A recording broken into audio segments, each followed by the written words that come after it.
I'm gonna be. Bam. Wait for us to pop up on the screen. Bam Bam Bigelow.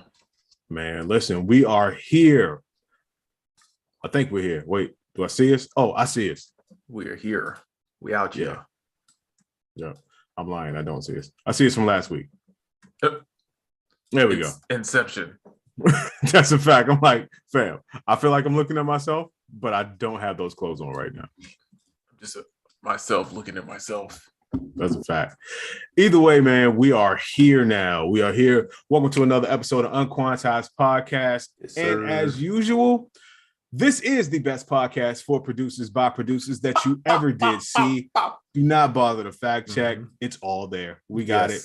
I am Sound Oracle, and that guy over there is Young Trizza. What is happening? Dog, been a whole lot of adulting, whole lot of responsibilities. Yeah. And that's been my life. Let me ask you this. Do you think adulting makes being a producer less fun, or you feel better when you produce because you get to step away from adulting for a minute? I feel like sometimes it's kind of like, you ever had that homie, it's like when he finally gets to go out to the club, he wild out too much because it's like he ain't never had freedom. I'm getting to that point. It's been too much responsibility and not enough creative. And I'm at the wild out part where I might get too drunk and act a fool. You know what I mean? Yeah. So I'm at there, so I need a little balance, Are you about to have to get carried out the studio? Yeah. But no, this weekend I plan on just like making a bunch of music, being creative, and I've been trying to play the guitar. I just been learning like a couple chords every day, play for 10 minutes. So I'm gonna try to sample myself and do some cool stuff with that. Super fire. I was like, you want to be fancy, learn instruments and stuff? Man, bro. Well, you know what it is? It's sometimes I'll be one to come up with stuff, but then it's not convenient to have my whole setup. So it's like, let me just like learn something I can just keep around. So I'll be upstairs and then I'll just be watching basketball and play the guitar. Come on. That's dope. Is the guitar like the dopest mobile instrument ever? It looks the coolest. I feel cool. Does. I feel it's extremely difficult and it looks easy. It looks like, this is because when you see people play it, it's like, bro, that thing is so difficult, bro. Yeah, it's a piano that you hold, but like stacked weird.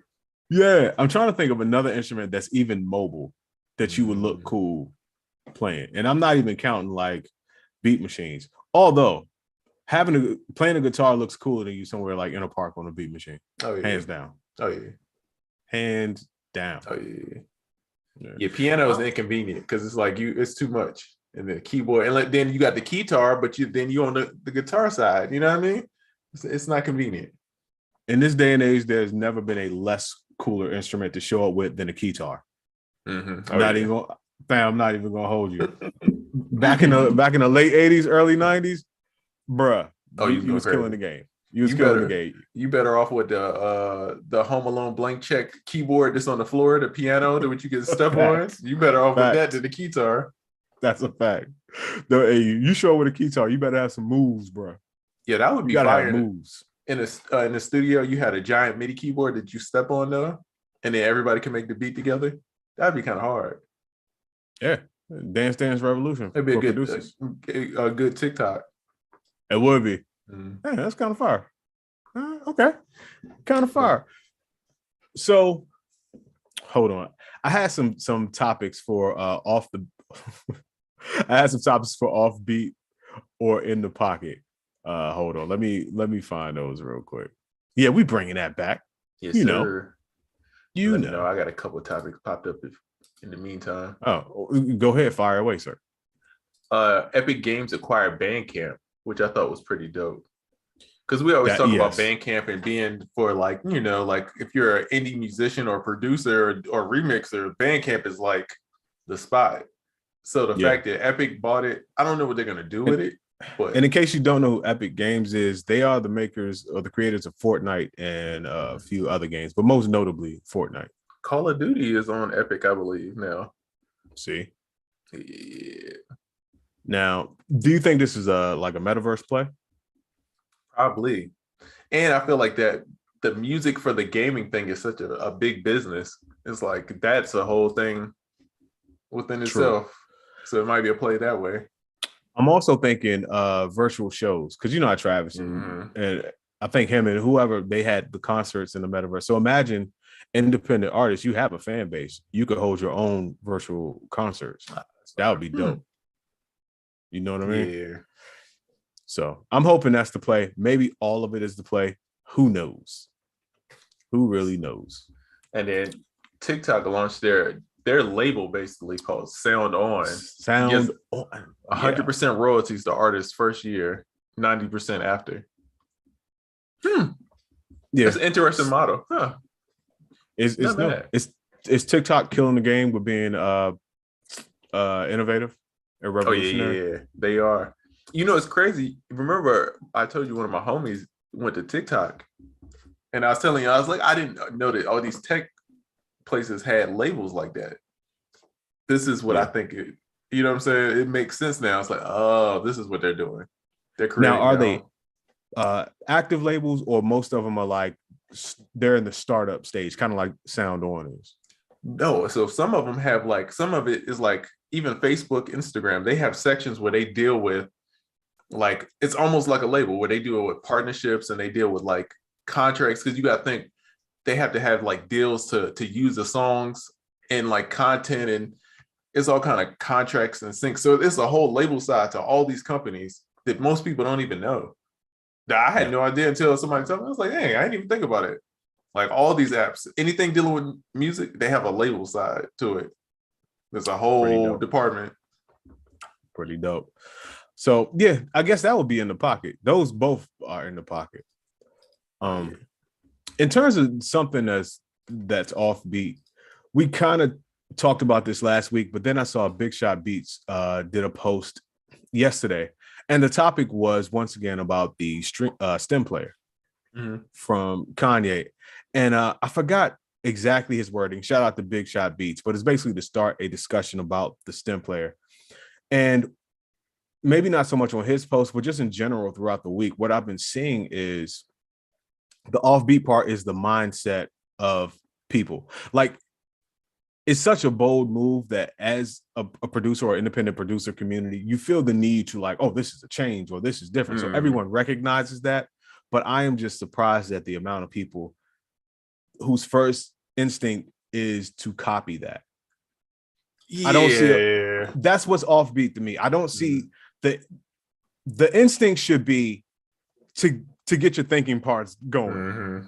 But you should realize immediately, like, if I never came out with anything before, I'm up and coming, I can't get a $200 stem player and try to sell it to somebody. But that should make you think like, okay, what could I do? What did that inspire me to do that's going to fit for me? But a lot of people are like, I got to start selling stem players, or like, you know, I got to figure out how to do. I'm like, I don't really think that's what you need to do. I got a business idea. You ready for this? Let's go. We're going to do the bootleg stem players for indie artists, right? We're going to undercut the stem players. So we're going to give them for 50. All right. It don't do all the acapellas and stuff. It just do the drums and the instruments. We ain't gonna give them the full, you know what I mean? Not for that price point. You know what I mean? No. And we call the vocals always got the hi-hats behind it, at least. And then we got to call it the stem and seeds player. There you go. I like it. AKA the Reggie. Yeah, the Reggie player. Got the Reggie player? And we there. Come on, man. We sell. Hey, we wholesale. Come on, dog. That's a whole business. There you go. The Reggie player. Somebody's gonna. Facts though. Facts. I like it. I like it. Winzo. Bootleg songs on there. That's gonna be fire. Yeah, Young Winzo in the building. What's the word? Winzo raps. What up? Lewis. What up? Victorious. What up? I just thought that was a bit offbeat. That most people were like, I should probably get a stem player. I'm like, fam, you should not get a stem player, but you should figure out something that really works for you. And there's other ways you could do it. I'm trying to think of what. And it seems like a lot of companies are willing to help you now. Like, for instance, whatever Bandcamp is doing, I believe is going to be something major for indie artists. You know, something I thought that I would have saw more, and I probably shouldn't just be saying all these ideas just out loud. But like, you know, when NFTs, when people would get their little frames and it would have like, it was like an actual frame and it had the digital art and it would play, you could play the songs. I'm surprised more artists don't do that. Like you could get these exclusive, like my album art, exclusive videos, and then you package the songs on there. You, of course, you get other stuff, but a physical copy, it's like doing a stem player, but not as expensive. You know what I mean? It's like, I like it. You know, a way to make a product rather than, and it's something that people could do. And I feel like it's a cooler sell than just like, oh yeah, I want to get the AliExpress stem player. The Reggie player. Out of everyone, not everyone, but let's just say in general, people that are doing NFTs, how many people do straight up art versus the bundle thing? Because NFTs seem to be the new bundle. So I've been looking around and I don't really see like, oh, you get the art. Like, you know, you get the art, then you get exclusive access to this, that, and the third, you get this, that, and the third.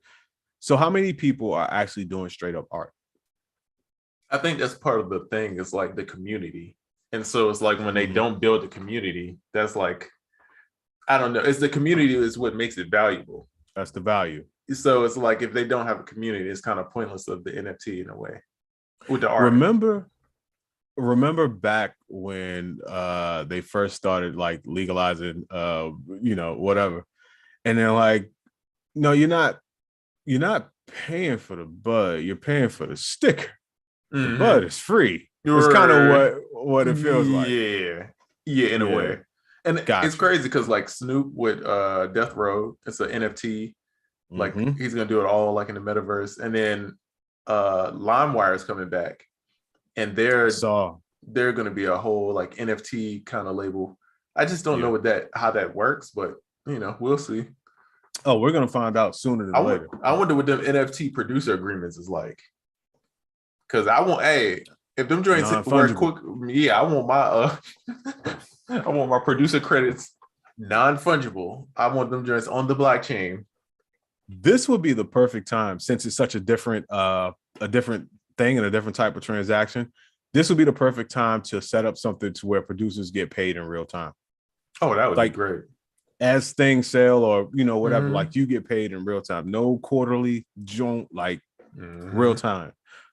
Yeah, like kind of like how we are with like our websites. When somebody buys something, you hear it then and there. We know. Yeah, you don't wait 4 months to be like, oh, there we go. Yeah, okay. I think that'd be dope. No, that's facts. So we got a question from Lewis. Okay. He says, have a quick question, fam. Do you think all of the overload of loop packs is taken away from being creative? What do you think? For certain people, yes. There are certain people that are just inherently tinkerers, and they're going to take it, they're going to chop it, they're going to want to do something different, or at least that's what people say. But for a lot of people, yeah, not only do I think it's making a lot of people lazy, it's also lowered the barrier of entry even more for more people to get into it, which is not necessarily a bad thing. It's just a thing. You know what I mean? Because think about it, if there were no loop packs, X amount of people just wouldn't even be in the game. You know what I mean? So it lowers the barrier to entry, and it's a give and take. I think it's kind of like the basketball, like Steph Curry and the 3-point. It's like the evolution. It's like, this is the next evolution. And of course, like stuff like was going to get flooded, and it's going to be, but then it's going to be now it's going to be a new way to flip samples, and it's going to get even crazier, and it's going to be a new skill set that we're going to have to learn to figure out how to stay up with that. So I always feel like it's going to change. So I mean, but I feel like it's part of the process. You know what I mean? They're going to always be those people that just use the loop and put some drums to it. And let's do a temperature check. To be honest with you, we're going to check with the chat. We're going to check with each other. Is that okay? We talked about this before, but if someone just uses a loop and puts some drums over it, do you think that's okay? Or is that just like a violation and you feel like they should have to do something to it? Man. I know. I know my answer. Okay, got you. Right. I mean, it's a good one. Nice. So while we wait for responses, Flint Martinez, what up? Flint, what up? Y'all, I'm telling you, man. feel like we just get we got the cool name Reddit subreddit, and there's like somehow a clip got posted, and everybody. Yeah, they in here. They in here. Y'all got the coolest names. So let's hear it. Let's hear it from you while we wait for the chat. Bro, I don't care, bro. Hey, it's certain songs. There's a guitar loop and the little, you know how people slap the guitar, the little foot to keep the rhythm. Yep. And it's like, bro, that's producing. You know what I'm saying? At the end of the day, nobody cares about the loop. As long as the loop maker and the producer agreement is done right, however that is, if it's like a royalty free or if it's like they paying however, as long as that's done right, I don't care, bro. I don't care. I mean, because to me, some of the most genius songs is like the ones that's in your face, like Love in This Club. It's like everybody had that. That was genius, though. Like I would have never thought about using that like that. You know what I mean? Yeah. Bro, let me tell you, I happen to agree. It doesn't matter. You do whatever you do. I do whatever I do. Because at the end of the day, it's a question of morals. It's a moral question. And everyone's morals are different. So for you to be like, yo, that's a musical crime. What's a musical crime to you? To me, it's once again using a power screwdriver versus a regular screwdriver. Or, you know, or maybe I feel the opposite. So, and I think it's almost it's not a rhetorical question, but it's almost futile to go back and forth about whether it's right or wrong, because it's very subjective. There's no blanket thing. So it's weird though, because we all make hip hop music predominantly, and hip hop is coming from samples. So instead of just sampling established artists, we're just making the samples for you. Exactly. It's the same thing. I don't understand why people make such a big deal about it. It's like, it's so weird. It's like, this is the foundation. This is how it works. We're just making sample packs are the break. Yeah, exactly. It's the break. It's the middle of the song you used to have to dig for, but now they just, that's it. The part of the song that you would like, here it is. And here are the stems to it, and here's the key to it, and here's the BPM to it. You're dog. Do you complain about chopped lettuce? Sure. You could buy a head of lettuce and the other person could buy some chopped lettuce. Are you going to complain about the person that bought the chopped lettuce? Like, yo, you lazy? Damn, I got to make this salad quick. You know how many salads I got to make? Yeah, and it's like, it could be making you lazy, but you could just put that effort to something else and expand and I think that's where it gets caught up. It's like, yeah, it's saving time, but you just got to apply that effort somewhere else. Yeah. Also, don't think you should get your blood pressure up worrying about how other people make music. Yeah. Just worry about yourself, because all that matters is the result. And not only the result, not necessarily the result to you and other producers, the result to the listener or whoever's paying for the song or whoever's paying for the streaming service or whatever. That's who really matters. And as we said before, those are the people that don't know anything about loops or chopping or anything like that. So if you really are hooked on that for those reasons, like just off of morals, you might be doing yourself a disservice in some cases. If we find with people flipping our favorite childhood songs and remaking them, we should be completely fine with anything else. You know what I mean? It's like, yo, that should be the most offensive one. It's like, yo, I love this song and just take it, but that's the ones we enjoy. So it's like, man, be cool with everything, man. Let it. I don't know. I hate when people put rules on creating. Only thing I don't like is the stuff being out of key, like 808s. That's the one I'm like, I can't get over that one. Anything else is pretty much, and I haven't really heard it done well. It's not really good examples of where 808's out of key, and I love it. Yeah. You know what I'm saying? I haven't heard it done well either. Sometimes bad taste is more of a global thing than you think it is. Like, everything else though, fair game. And if somebody could show me stuff that's out of key and it sound good, I'll be open to it. But you know, that's a fact. I'm sure it is. I'm sure it's somewhere it exists. But I mean, jazz is kind of out of key. But you get what I'm saying, like a blatant wrong. Well, jazz is like abstract art. Like, if someone spilled over a paint can by accident, you'd be like, yo, that's a mess. If it's supposed to be abstract art, you'd be like, yo, it's abstract art. You judge it differently. You know what I mean? So, I mean, it just is what it is. No disrespect to my abstract artists out there. Hey, close your eyes and fling. Do your thing. It'd be looking dope.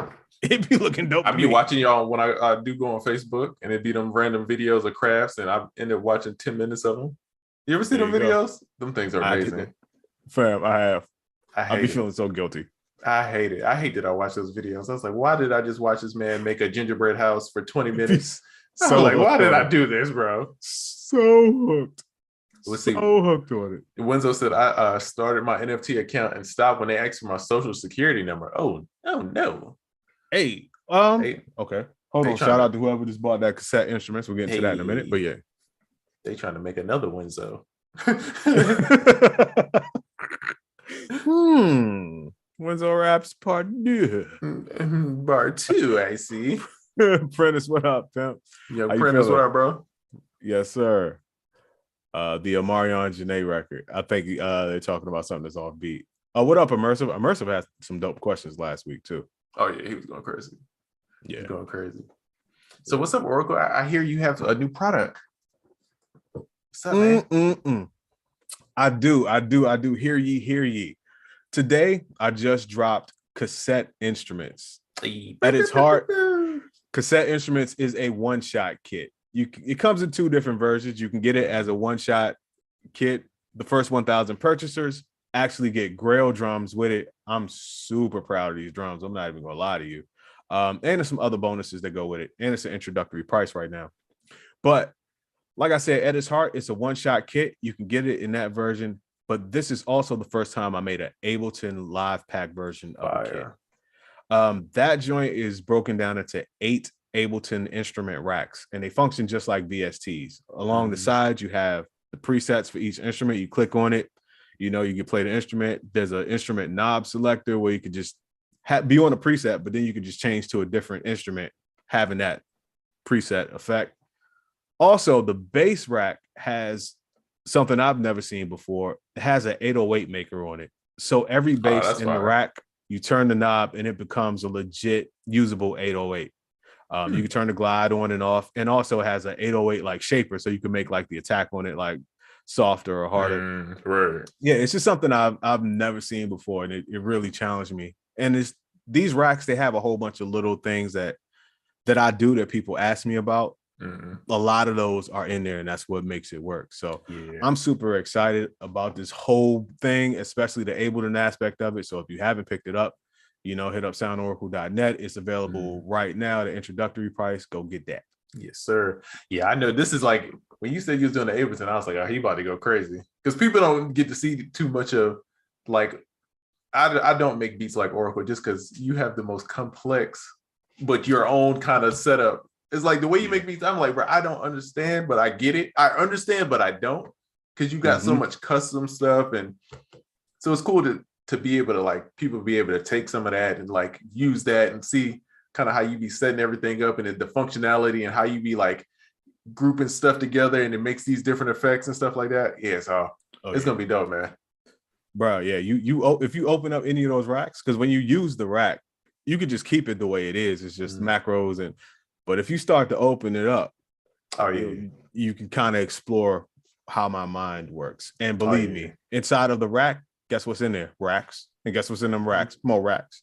It's like what those little nestling dolls, and it's like little nestling doll. Like it's as deep as you want to go, as far as like, because it's like you could do the basic stuff, and it's like, all right, cool, this is fire. Or if you want to go super technical, you can go deep in the rabbit hole with all the racks in there. So I think people will go crazy with that one. Man, appreciate it. I explained to somebody yesterday, they're like, well, how did you do the 808 thing? And I actually showed somebody, and they were like, that's pretty crazy. That's pretty in depth. It was nuts. When are you going to talk about who the somebody was? Because that's crazy. Oh, that's what I want to get to next. Okay. Let's read a little bit of this chat, and then I definitely got to get to that. See, Wenzo said, are y'all guys still doing consultations? I haven't done a consultation in a minute. Yeah, I haven't either. I think I took it off my site, to be honest. Yeah. Let's see. But it's Wenzo, so we'll figure it out if necessary. 100%. Let's see. Oh, I got the kit. Appreciate you, Sandman. Appreciate you. Hey, Sandman, what up, bro? Lewis said, going cop. Appreciate it. Let's see. Smoking. What's good? Dance Like Butter. Oh, he says, are we talking about the pack? Yes, indeed. Dance Like Butter was one of the strongest members of the focus group out there. Like, the feedback was amazing. Sandman Griffin also in the focus group. Shout out to him. But yeah, we talking about the pack, bro. It finally came out. They've been in this focus group for weeks. I'm going crazy. Weeks. Ponzu is in there. Zulu Child is in there. So this is something that's been tested by the community and got feedback by the community, man. Y'all are amazing. I appreciate you. Dance Like Butter said Rack City. You already know. TNT. You already know. Oracle and Racks on Racks. Yes, indeed. Yes, indeed. I'm going to get the new kit. That must be a good word. Somebody need to make a new rack song. Because if you think about it, it's always a song that's like with racks on it every couple years that takes off. Hey, racking up. Roddy Ricch had one called, was it Racks? Was it the one with, I think they won like a award for it. Was it the one with Nipsey Hussle and Roddy Ricch? I feel like it's Racks, called Racks something. There you go. Tiger. T-Rax. T-Rax. Okay. It back. So, hold on real quick. Ooh. So, real quick, yesterday, you will never guess who stopped by my studio. And when I say stop by, I mean two people, one from a different state and one from a different country, which I thought was really dope. So, yesterday, the head of hardware for Ableton and the CEO of the whole company came to my spot yesterday and sat for hours, and we kicked it, bro. But the fact that, man, shout out to Jesse Terry. He's the head of hardware. And shout out to Gerhard. Gerhard is the CEO of Ableton. Both of them incredibly cool dudes, and Gerhard came all the way from Germany. That's great. Yeah, man, and they made it a mission. One of the most important missions, just to come out and kick it with your boy. So I was very, very, very honored that just the CEO of the company, of the software that I use so much, made it a mission just to come check me. And not for nothing, shout out to Jesse, the head of hardware too. So these are like two of the top dogs that came to see me, man, off the plane. So man, when I tell you we kicked it, we talked everything Ableton, we got in there. We were doing some, that's who I was showing that the 808 thing to, and I showed them the cassette instruments and all that. And I got paid a lot of compliments, but one of the best compliments from Gerhard was you are one of the deepest Ableton users I've ever seen. And he's like, you're one of the deepest people I've ever met in life. But in terms of Ableton, you're one of the deepest people I've ever seen. And that's coming from somebody who's probably seen it all. Jesse gave the same thing. So, man, once again, shout out to them. Fire. I'm honored. And it's good to know that all the crazy stuff that I think of, that I try, and all these crazy racks, the top people that you could go to take a look at this, saw it, and were like, yo, whatever you're doing is the bee's knees, and it's super crazy. So, man, I'm excited. I got some footage of them. I got a couple things. I had them give some tips. I got some pictures coming out. Fire. But I kept that under wraps, man. I knew that was going down. Yeah, I was hyped. I knew, you was gonna show up and show out when they pulled up. So I was like, I already knew what time it was. And listen, bro, the fact that his name is Gerhard and and he's the head of, it's like, how do people keep matching their names with, this is like the best name you can have to be the head of Ableton. You know what I mean? Facts. That's like, amazing. The only thing better would be like if his last name was Daw. Gerhard Daw. Yeah, it's like, that's the only way you can make it cooler. You're like, bro, how did you do this? Yeah, that's fire though. Yeah, that's amazing, man. So go spam Ableton and just tell them you want the Sound Oracle. There you go.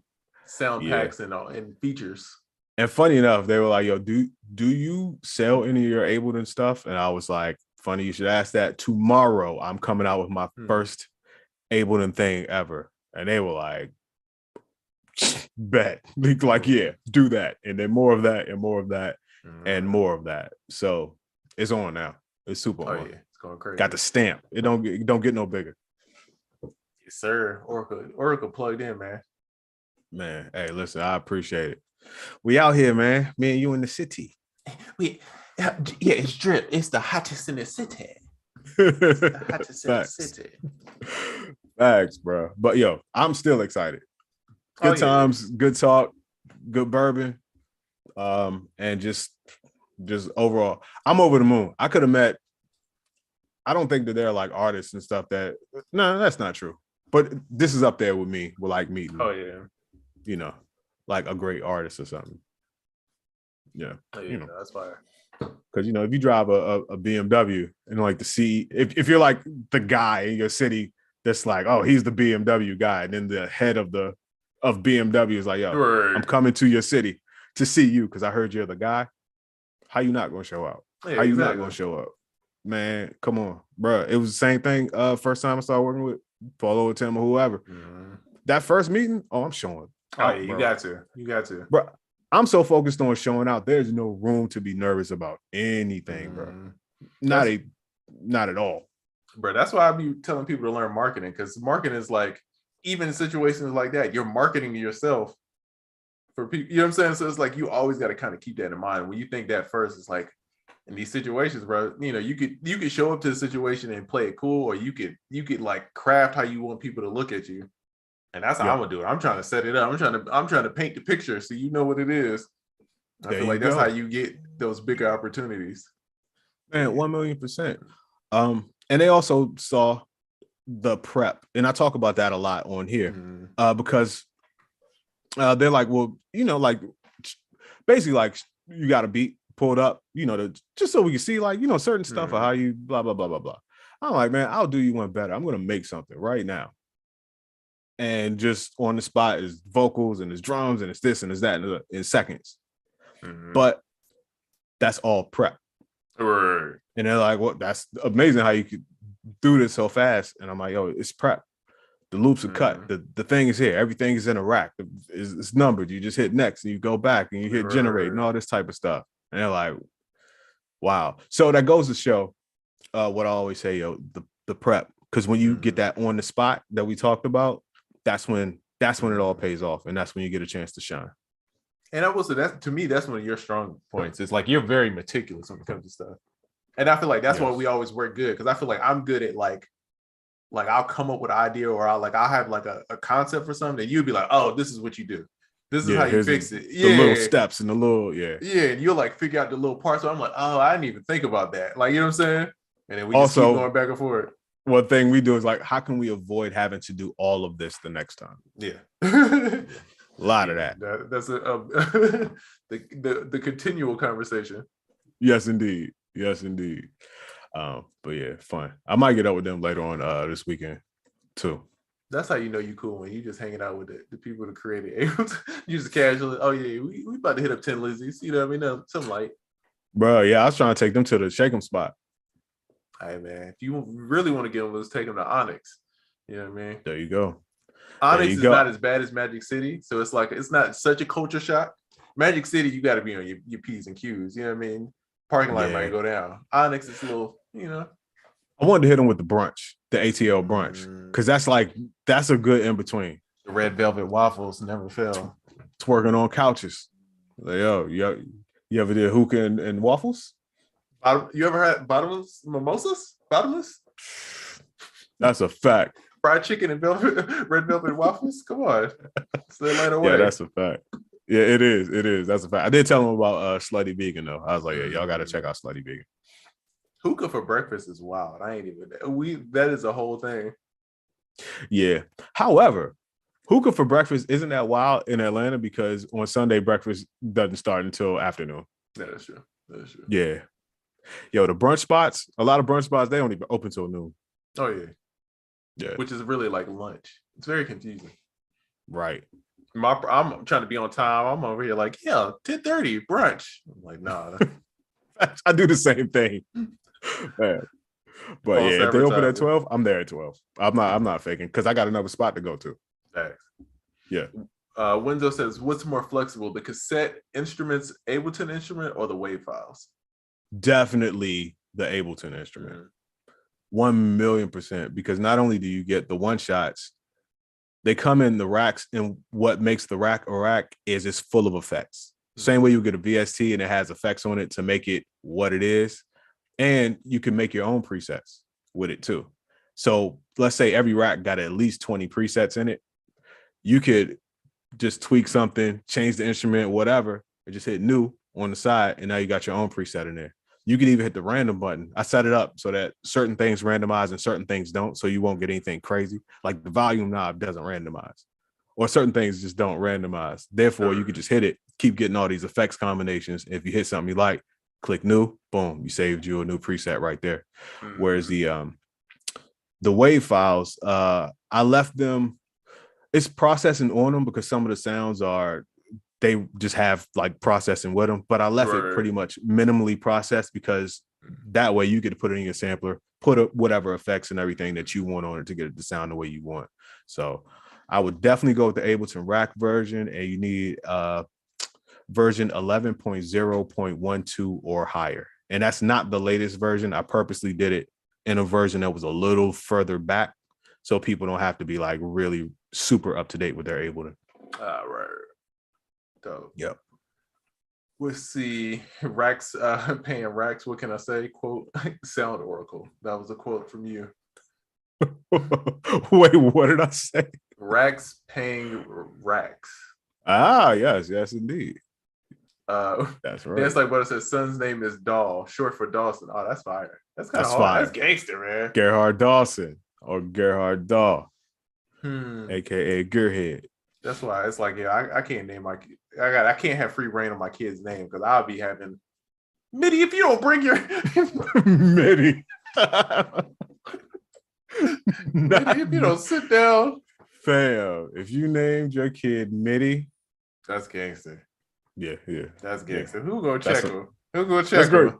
Nobody. That's a lot of pressure though. That's like naming your kid LeBron. Like LeBron naming his own kid LeBron. That's a lot of pressure though. Yeah. Mitty, if you don't. Ooh, I'm gonna name my kid Hit. Fam. That's a lot of pressure, bro. That's too much. That's a lot of pressure. Not Hit Daniel Johnson. Or he could be like, it could go either way. It's like a dark side, and then it's like Hit became the best songwriter, or it could go Hey, could have been the best boxer. Could be the best boxer. Never know. It's just options. Hey, you could be a beast ass blacksmith with that name. Hey, but you got to be great. That's the thing. You got to go upstairs and do your homework. Fam, do it. You got to. That's an Elon Musk type name. You hear my man's having a second child, right? You hear the name, right? No, but I know it's crazy. I read it. It was so wild. I don't remember it, but I read it and I was like, that can't be real. That was like extra dark side something. So I was like, that's not real. But I want to know what your real name is. That's how you know you're rich, because your kid's name, like I thought about that when I was having my daughter, like, yo, name is important. Like I mean, people judge you by your names. It says, you know what I mean? It's crazy. It is. So it's like, if you don't care at all and you're going to name your kid the wildest thing, you got to be rich. You got to be like, all right, I'm my family's straight for a while. I could wing this. Bruh, yeah. When you start naming your kid after like nouns, like when you get into Apple territory and Arrow territory, I'm like, oh, you papered up. You got a little bit of paper. Hard drive. Come on. Yeah, come on, bruh. Or just like Scout. Hunter? You named your kid Hunter? Ooh, Transpose. What about Transpose? You papered up. Damn. Transpose.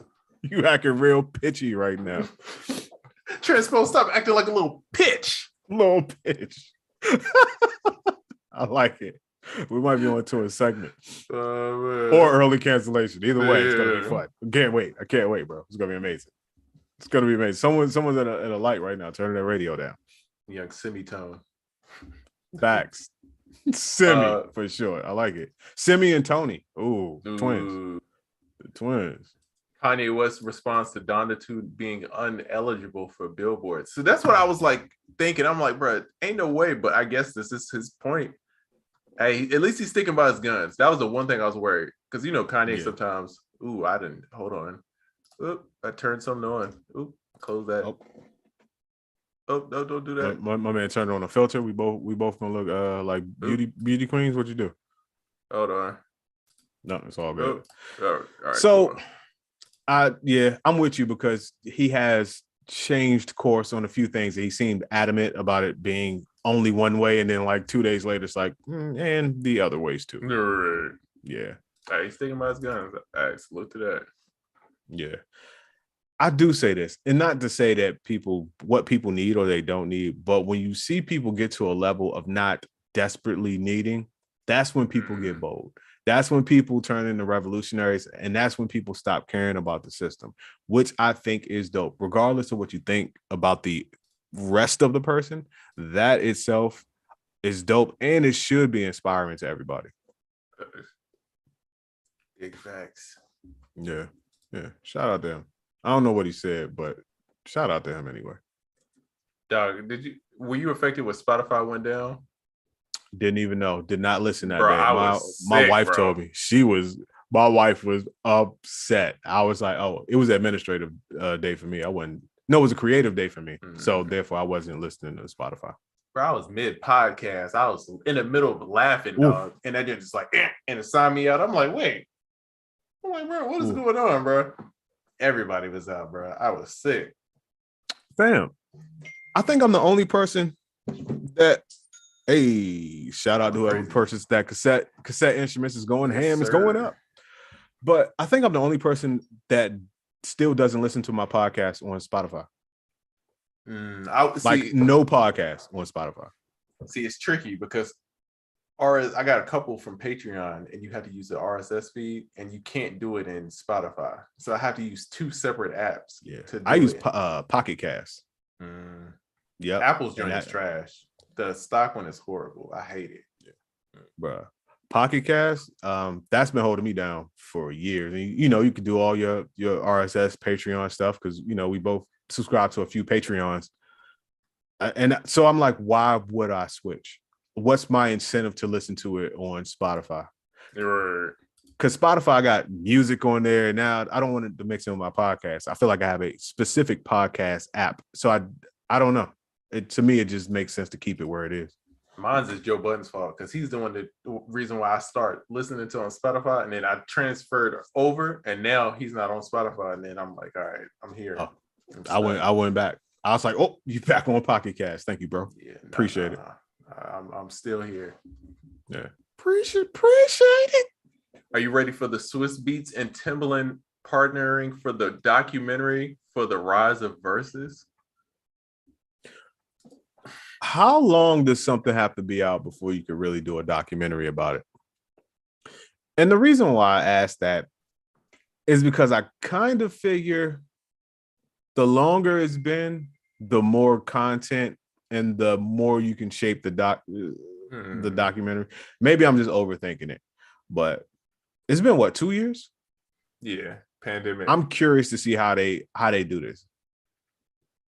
I'm pretty sure it's enough info there to make it interesting, but I've just never seen anyone come out with a documentary this early after something has been conceptualized. Cootie gonna be there like, well, I wasn't following Kanye, so I had a break. And so, right. What better than Verzuz? If Cootie was there the whole time during Verzuz, that man's a genius. That man's The Simpsons.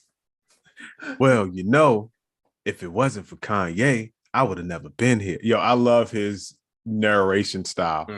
It's like the most innocent narration style ever, and it's super Chicago. Chicago. Yeah. I just want a producer Verzuz, man. That's all I want, man. I just want some producer trash talking, playing hit records and some beats. That's all. Is that too much to ask for, dog? It feels like we're getting further and further away from that. And that's I hope I'm wrong about that, but it just seems to be like the Verzuz universe of people who watch Verzuz. I don't think that, even though it started by two producers, I don't think that we're the majority of the crowd now, because we were the crowd when they started. The first couple were producers. Like it was all about us. So I agree to take producers completely out of it, not the best, but at the end of the day, it's a business that has evolved and you got to follow the money. You're right. So. I need to get on like a news channel. I'm gonna be like Kanye West. You know, when he was like, George Bush doesn't care about black people. Verzuz should start making more producer battles. Yeah. Verzuz lost the messaging once they sold the Triller. Yo. I'm gonna let y'all songwriters finish, but Verzuz is for the producers. Hit Boy and Boy Wonder had the best verses of all time. I'm just saying. That's a fact. Yeah, no, that's right. Oh man, yeah, no, that's awesome. Flint Martinez, man, shout out, man. He said he just copped Cassette Instruments. Thanks for dropping it, fam. Man, thank you for copping it, fam. Yes, sir. You understand? Yes, sir. And we just did a verse right there, man. We got a couple bars. Yeah. All that. Yeah. The narration was good on that. You're absolutely right. You are absolutely right. Bruh, hold on. Let me do a time check. I'm trying to be more conscious on time. That hour will go by fast, won't it? Oh, yeah. So I wanted to talk about something. If you're ready. If you're ready. You know, it's kind of a serious topic. We're gonna give some tips and tricks. It ain't too serious, but I think this is like producer life tips. You know what I'm saying? Okay. So the other day I did a post. It was just a Twitter post. It was a picture of me, and it said, you have to trust in your dopeness and carry yourself with confidence. And then in the caption, I went on to talk about how I felt about that. And then I opened my DMs to people, like, if you needed advice or just wanted to talk about it, you could DM me. Mm-hmm. And so many people DM'd me. I was like, we got to talk about this on the show. It was way more people than I thought. I was surprised, but I wasn't surprised, because when it comes to confidence, no one is 100% confident in this game at all times. Mm-hmm. And if they tell you they are, they're lying. There are times when you do stuff and it's so new, you can't be confident in it because you have no clue how it's going to turn out. Now, where you do display confidence is in your confidence to try new things. Right. To me, that is one of the first levels of being confident, is being confident enough to try. Mm-hmm. And I think a lot of producers just don't take that first step. So as I'm thinking more and more about confidence, I'm like, well, how do you get more confidence? Because some of us have a little bit and you just need to snowball it. Sure. A few of the places that confidence comes from for me, the main thing is you have to embrace who you are. And you've got to be proud of who you are. It sounds very cliche and it sounds like it's on a very human being level, and it kind of is. One of the people that hit me, they were like, I don't want to be known as the person that's trying to make it in music. And I'm like, I totally understand it. That's real. But you are the person trying to make it in music. Right. You have to be comfortable with being that person. Like, that's your mission. So now your whole thing is about the perception from other people. Right. And let's keep it real. You're kind of guessing. So you're making up the story in your head. So you're spooking yourself out of being confident in the first place. But a way to, and I didn't tell that person this, I will actually type that to them when we get off. The way to kind of get around being scared to be the person that's trying to make it in music is everyone that has made it in music that is worth talking about has a story. That is your story. When I come on here and I talk about going to Northside, knocking on the studio doors every day and how I start doing this, that, and the third, that's my story. That is also the story of me being the guy trying to make it in music. You know what I mean? So you can't be the guy who made it in music without trying to be the guy who made it in music. And if you really want a story and you really want it well documented, embrace that. Embrace being that person. So another place that I think confidence comes from is from accomplishments. And I don't just mean like big accomplishments. I mean from taking action. It's very hard to be confident in something when you haven't done anything towards that big lofty goal that you have. You know what I mean? Because you know how it is. You got a big goal. It's 1,000,000 steps. You complete the first 2 steps, you feel accomplished. And the third step, it takes a lot less to get you to do it. You know what I mean? But if you don't If you're scared to do anything and you don't do anything, you can't get more confidence from doing stuff because you don't do stuff. Right. It's momentum. Exactly. It's literally a snowball effect. Right. Another place where confidence comes from is having a plan. If you have no plan and you have no clue, it's very hard to be confident that you're going to succeed. Right. You can have blind confidence, but it takes a certain type of person to have that. But now if you got a goal and you know that you broke this down into as many steps as possible and you really got everything listed out, you're going to be a lot more confident in your ability to complete whatever that goal is than it would be if you were just like, I don't know, I'm just kind of moving around. You know what I mean? Right. So those three areas right there. Yeah, exactly. It's like if you're driving somewhere and you've never been there and you have no map, no, like, you know what I mean? You don't got no Waze or whatever it is. And you just driving because you think it's a direction. Either one, you're gonna waste hella time. Two, you're gonna be just lost and you're not gonna be sure about yourself if you're taking the right exit. If you got the, you got the Waze, at least where you're going. And then if it's something going on and you got to recalculate, yes, you still could be confident. It's like, all right, I'm headed in the right direction at least. All right, I still got to go around this obstacle, but at least I know where I'm going rather than just kind of wandering aimlessly. Yes, indeed. In your analogy, I would also add gas prices are too high for that. Ooh.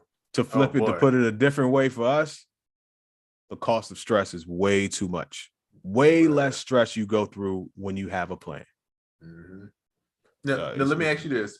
And I don't know if it's just me. Do you think that acting is a part of confidence?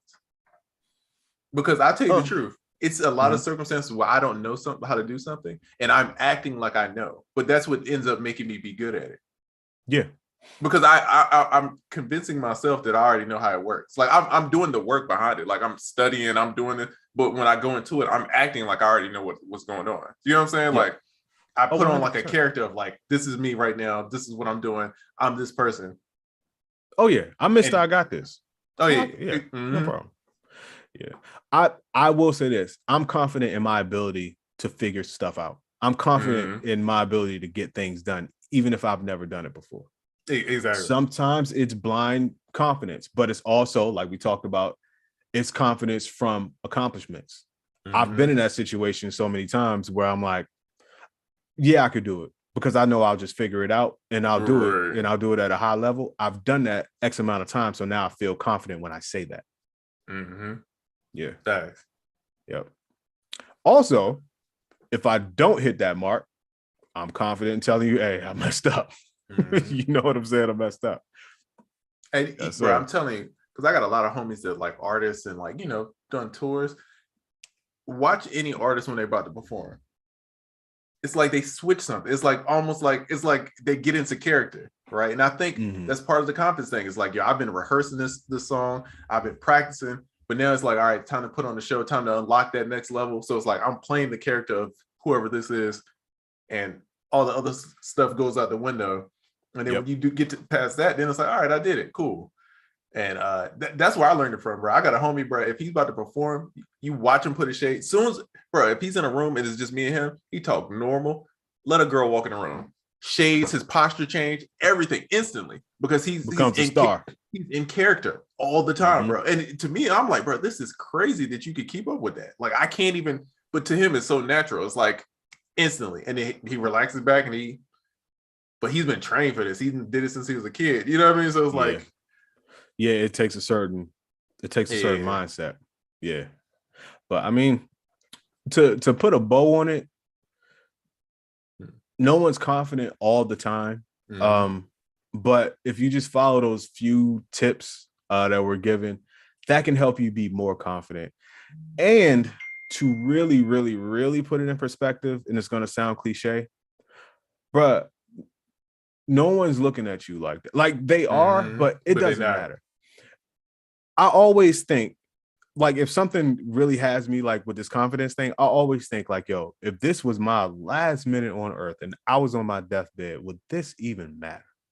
What really matters?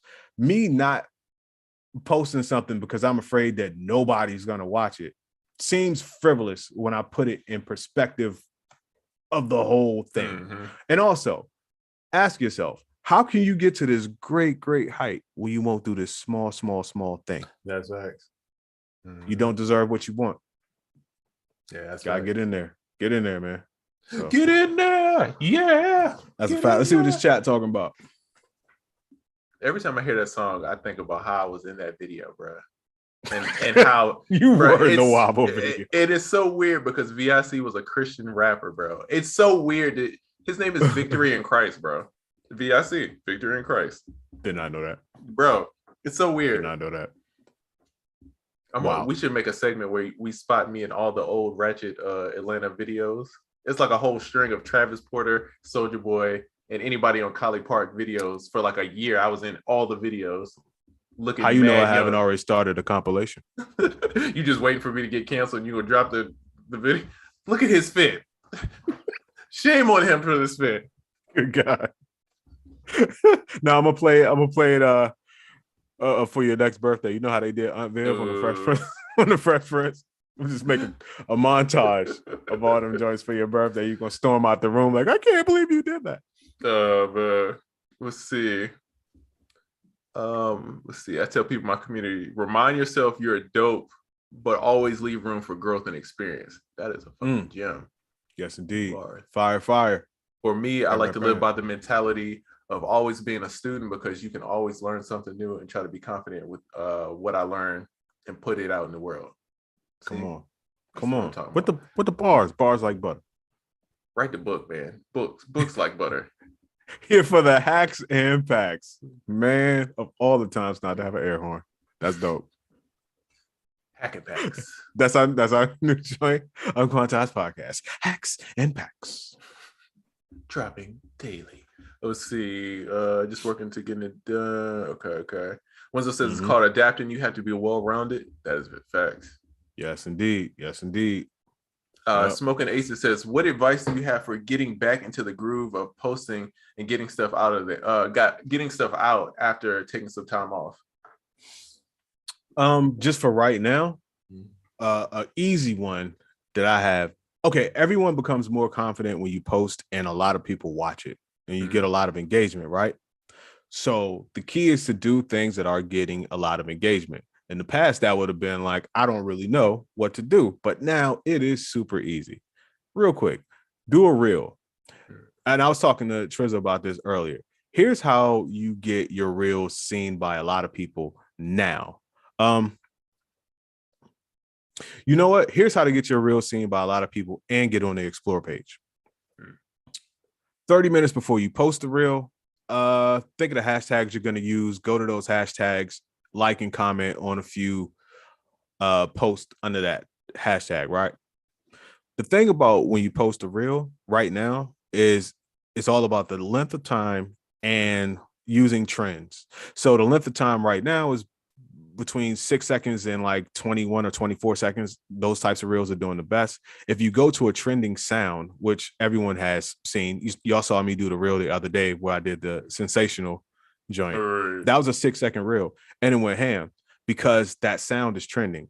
If a sound has at least 5,000 people that have done videos to it, that sound is trending, and chances are if you do it, your video is going to get a lot of views as well. Also, they give you a lot of different videos to look at. You can make videos similar. A lot of them aren't going to be in your niche. You just adapt them to your niche. Like a million people did the sensational joint. I did it. I think my caption was me watching producers download the free loops I just put in my bio. So it was promotion. I used the trend. Sure, it was 6 seconds and it went ham. Also, I did the thing in the beginning where I liked and commented on certain hashtags that I use. And then after you post it, within 30 minutes after that, go back to those same hashtags, like and comment on some other stuff. And that's how I ended up on the Explore page. I found that tip and I wondered if that would work. So I just tried everything together. Got crazy views, ended up on the Explore page. It was a 6 second reel. I didn't have to make a beat. I didn't have to really say anything. It went crazy. Mad people signed up for the waiting list. Bing bong. Bing bong. And also, man, I say, bro, just don't overthink it, bro. Like I've been, again, I have my spurts, but when I'm on my content game, I feel like I do good and I come up with creative stuff. I don't be overthinking. I'm like, yo, throw it up. Like I don't care how many likes I get. Once I stop caring about how many likes and comments, and I would just throw up stuff. It'd be ones where I'd be like, I don't know about this video. Throw it up. I don't even care. Yep. Like, long as I'm happy with the quality, that's the only thing. It's like, am I happy with this video? Cool. All right. If not, then I just throw it up. I stop caring. And that's when I felt like I was doing good. You know what I mean? So yeah. Sometimes you just post. Well, I call it post and ghost. You just throw that joint up. You close the phone. I'm out. I'm not looking at this joint until tomorrow. Like, it's over. But you it's either that or you're gonna watch your own reel and your own engagement a million times. Either way, it is what it is. Bro, what up, bro? Because you gotta think too, these social networks are set up to give you that dopamine hit. You know what I mean? It's set up, they stretch out your likes. So it's like, if you ain't picked up your phone in a while, it's like, oh, let me show you these likes that you actually got 4 hours ago. But we stretching it out now to notify you so you can pick up your phone. So once you understand it's a game to it, you just gotta play the game. Post, get away from it. Don't let all that stuff get, because a lot of times, you could be making some of the best content and it's just the wrong time. So you just got to get in the habit of just shooting a shot and not thinking about how much, like, oh, somebody didn't comment on this. Like, all right, cool, it's fine. And a lot of times you talk yourself into that bad space because you're like, nobody interacted, nobody commented, but you got to think of your method or your vehicle of what you posted. It's not that it was bad and it's that nobody liked it, it's that nobody saw it because Instagram isn't incentivizing people to see that type of post at that time or whatever.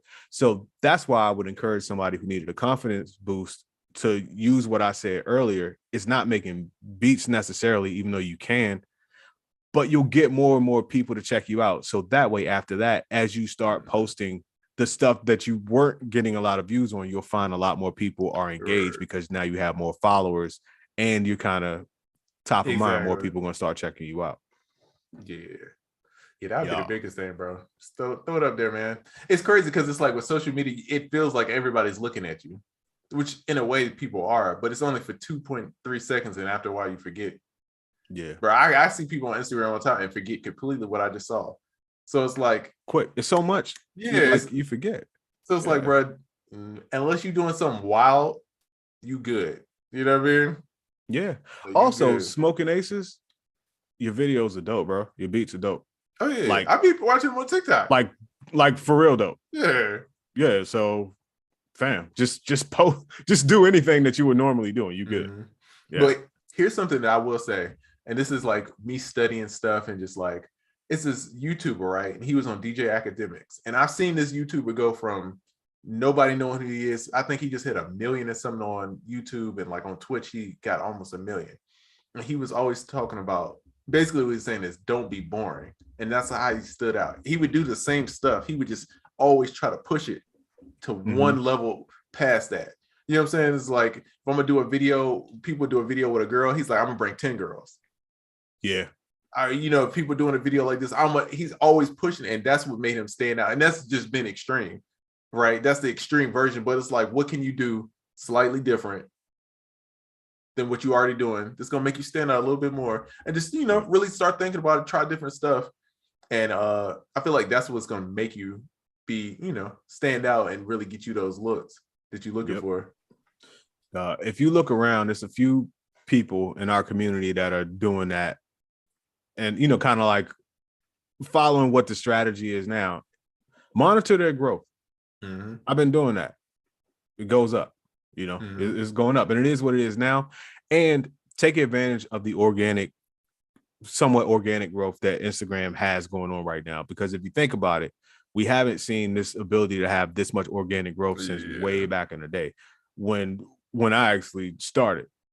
You know what I'm saying? So now, even though it's only reels, which is a problem within itself, at least if you could do that, you still can build it up. Because once they turn off the faucet for the next thing, who knows how it's going to be. So and even with TikTok, because now that the ad platform is getting bigger, now you're competing with the ads. So it's like, it's not going to be as organic. You know what I mean? So it's like, just when some new hits, try to take advantage, try to use as much as you can. Yes, sir. Catch the wave. 100%. Do you guys think Jenny Tolles is the next big thing? I have no idea who Jenny Tolles is. Do you? Nope. Please educate us, please. Put us on, cuz. Put us on. Facts. Schoolless. Yeah. Oh, by the way, this weekend, please remember, I think I talked about this last week. Educate people before you ridicule people. Just a little tip out there. You know. Okay, said that with his chest. That boy went through something. Yeah, it wasn't even personal to me at all. Okay. At all. But I was just like, I was just thinking about, and I think I talked about it last week, how if somebody says they haven't done a certain accomplishment or they don't know how to do something, what we tend to do is repeat it back to them loudly to embarrass them, instead of like being cool and maybe educating them because we know how to do it. Oh, yeah. You know? Like, you don't know how to, like, you just repeat the thing back to them that they said, just we do that a lot. So just try not to do that. That's what the good thing about learning how to teach like courses and like teaching and talking to people, because it's like it'd be stuff where you realize it's like, bro, you might know it, but it's like you've been so far away from it that you don't even think about that no more, and it's like wrapped up, but other people don't know. So it's like it takes somebody to kind of jar you back to get to that point, because it's like, I would have never thought about some of these points. You know what I mean? But it's like, now that I talk to the community every day, it's like, oh, I get it. I see why you need this, or you need this answer, because at one point I need the same thing. It's been so long since I had to figure it out. Facts. You truly master something when you're able to teach it. Yeah. Facts. Let's see. We could hit this chat, and then I think we about to dip up out of here, bro. Skedaddle. Beats music, young pops. There he is. Young beats music, young dad of the year. Big drill. Dad of the year. Facts. Also, podcast producer. Shout out to the homie. Sir. And also part of that Cassette Instruments focus group. Thank you. Hey. Yeah, man. Yeah, it's been going crazy. So speaking of going crazy, it's time to get up out of here. That had nothing to do with going crazy. But what do you have going on this weekend? Oh man, I'm cooking up, man. I'm just about to, try to be creative. I'm still working on this project, man. So I'm just trying to lock in and finish that up. You know what I'm talking about. And then More Bounce has been going crazy, man. Shout out to everybody getting that joint. That kid's been going crazy, man. And it also goes great with Oracle instruments, because you get the drums, then you got the instruments over here, you got the chord. Come on, man. It's potato. It's like bologna with the red strip on it and mustard. You know what I mean? It's like it fits. It go together. You know what I mean? Come on, man. Just pop the bubble in the middle and get to it. Put the little line in it. Come on, dog. All right, come on. You know what it is. If you don't know what we're talking about, somebody please shoot me a DM. I'll school you. Mail your bologna sandwich. Yeah. Yeah, that's all I got going on. What about you? Bet. My weekend's kind of jam-packed, but the most exciting thing I have going on right now is today I dropped Cassette Instruments. It's a dope one-shot kit. It's 155 instruments, I believe. And for the first 1,000 purchasers, it comes with Grail drums, which is over 100 of some of the best drums that I ever made. So it's actually the total package. You can make the entire song with this. And I think that's the first time I ever put out anything like that. So Cassette Instruments comes in two different versions. As a standard wave pack, 155 waves, minimally processed. You can throw your own effects on there and really get popping in your sampler. Or it comes as an Ableton rack. I'm excited. That's my first Ableton rack I ever put out. It functions like a VST. Every rack has presets. It's 8 different racks. You got a strings rack. You got basses. All the basses turn into 808s, by the way, with this flitch of a knob. You got leads. You got synths. You got bells. You got plucks. So many racks. You can do your whole song with it. And I'm excited about it, bro. It's the first time I get to show people exactly how my mind works in this space. So I'm really excited about it. So yeah, man, check it out. And shout out to everybody that's been copping it today.